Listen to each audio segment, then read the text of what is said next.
Now I have to admit I'm a little bit embarrassed. There used to be a public house on George Street in Hull, and I can't for the life of me remember the name of it. I'm not even sure if it's still there, because the main shopping focus of Hull has now shifted and it's not an area that I visit very much anymore. Now going back to the 1960s, this was one of the big biker venues in the Hull area. And being a young biker in the mid 1980s, for a couple of years I would frequent it from time to time.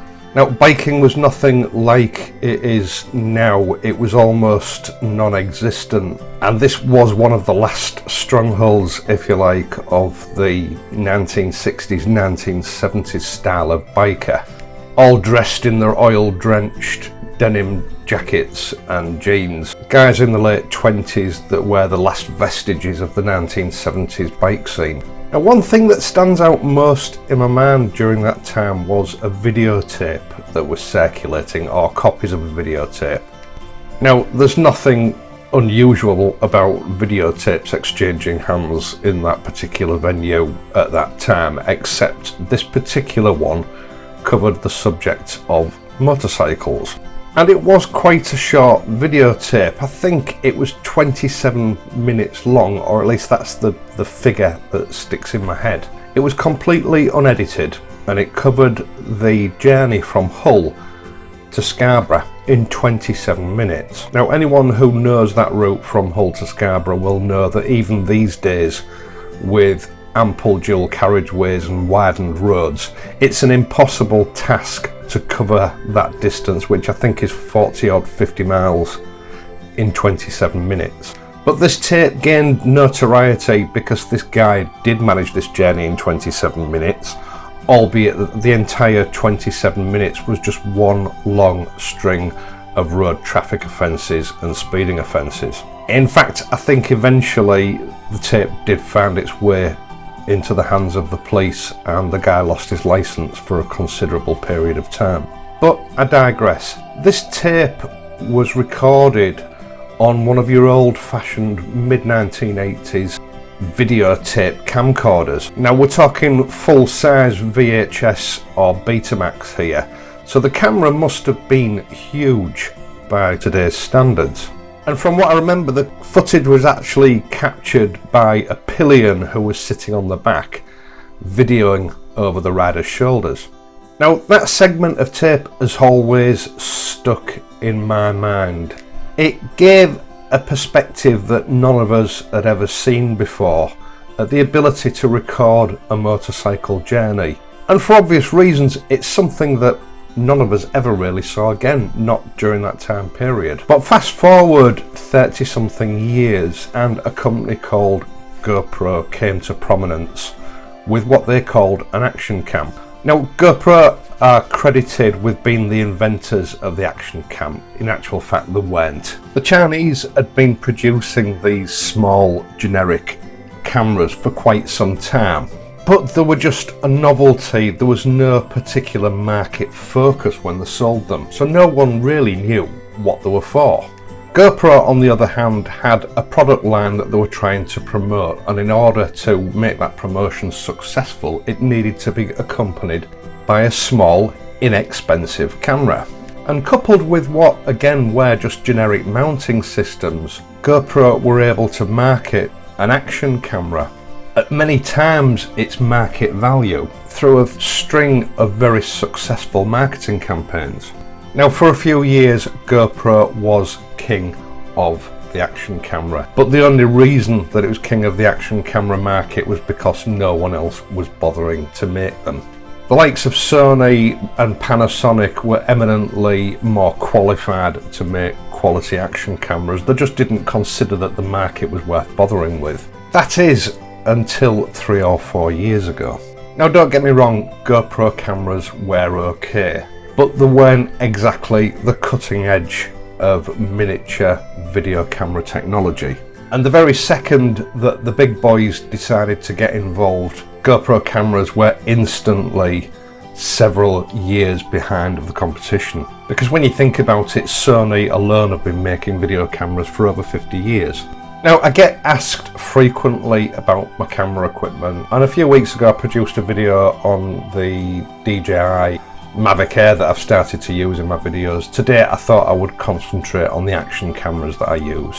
Now, the truth of the matter is there are literally dozens of good quality little action cameras on the market that are quite inexpensive. I just don't have access to all of them to show to you, so I can only show you what I happen to have. Now, I've always been a fan, if you like, of Sony cameras in general, and there are several reasons for that.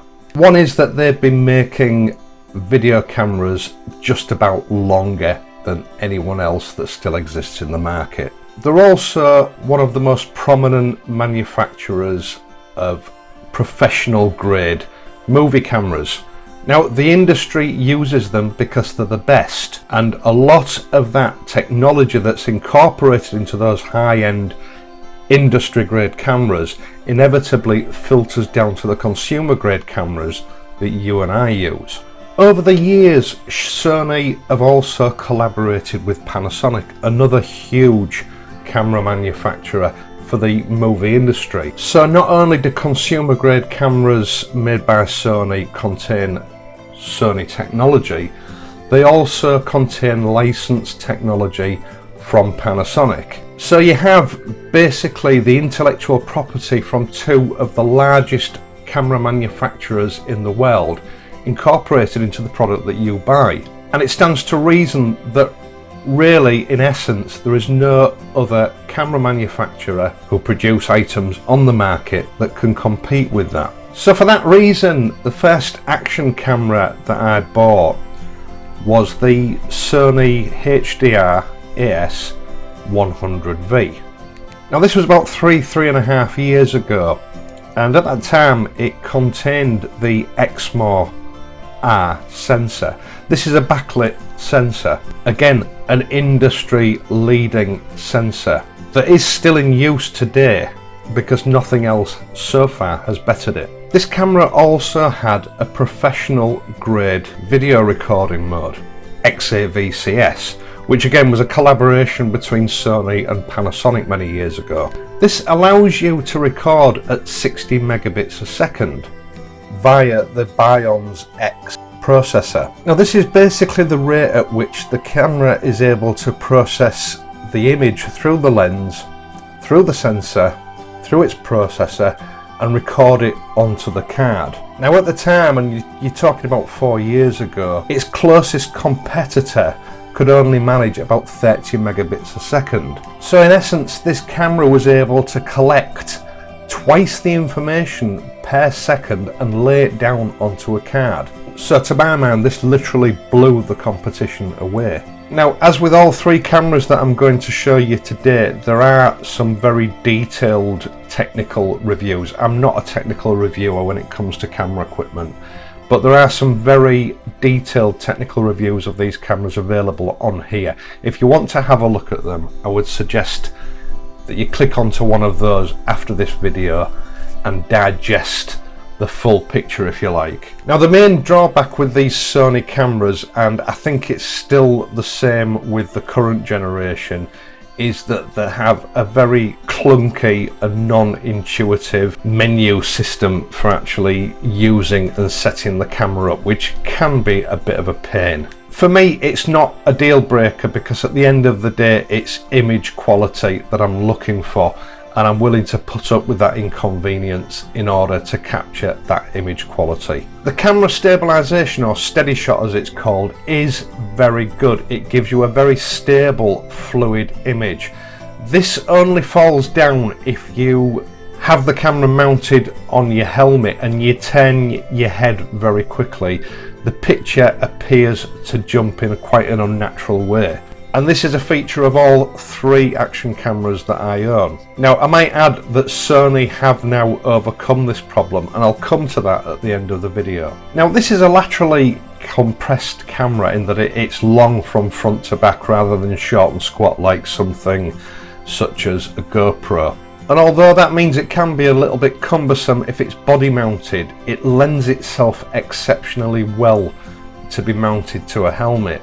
Now, when the AS100 had been out for about a year, Sony made a bit of a strange move, to my mind.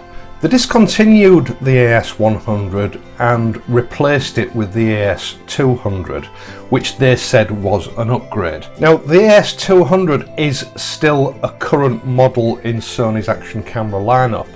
They did reconfigure the menu system slightly, though it didn't really make much difference to the end user. And strangely, they did drop the megapixel count. Now, Sony said that this was to stop megapixels from interfering with each other. By dropping the count, you got a clearer picture.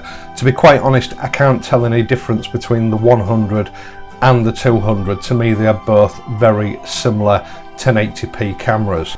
And all of the road trip footage that you've been watching on this video so far was taken with the AS200. Personally, I think this was a political move on Sony's part. Despite what some contemporary reviews might tell you on YouTube, at the time the AS100 was brought out, it was years ahead of the current GoPro camera.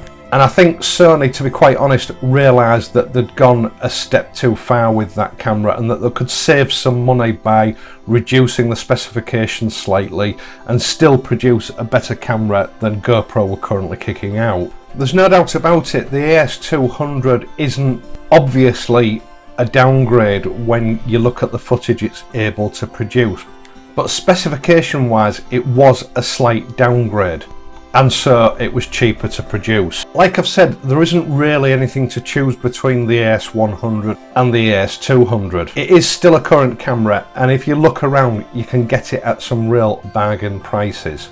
Now, when 4K started to appear on action cameras, I just had to get myself one, and I purchased the X1000 from Sony, and this was a big mistake on my part. Again, this is still part of Sony's current action camera lineup. It's considerably bigger than the AS100 and 200. The camera stabilization only works when it's in the low resolution modes. It doesn't work in 4K. The camera does tend to overheat, and steaming up of the camera housing can be a problem. But more importantly, in 4K mode it has a horrendous fisheye effect, which, although from an artistic point of view in some shots can be advantageous, generally speaking it's a bit of a problem. And I think I've only actually used this camera about 3 times in the 2 years that I've had it. Now, with both the AS200 and the X1000, Sony introduced the Zeiss Tessar lenses. Again, these are a far higher optical grade lens than you will find in most action cameras. All 3 models share the NP-BX1 battery type, which is really useful because you can buy these as third-party batteries. And I think you can get them for £5 or £6 a piece. This means that you can buy yourself several spare batteries so that you've always got spare batteries to fall back on, and the cheap price means that it's a very economical way of running the camera.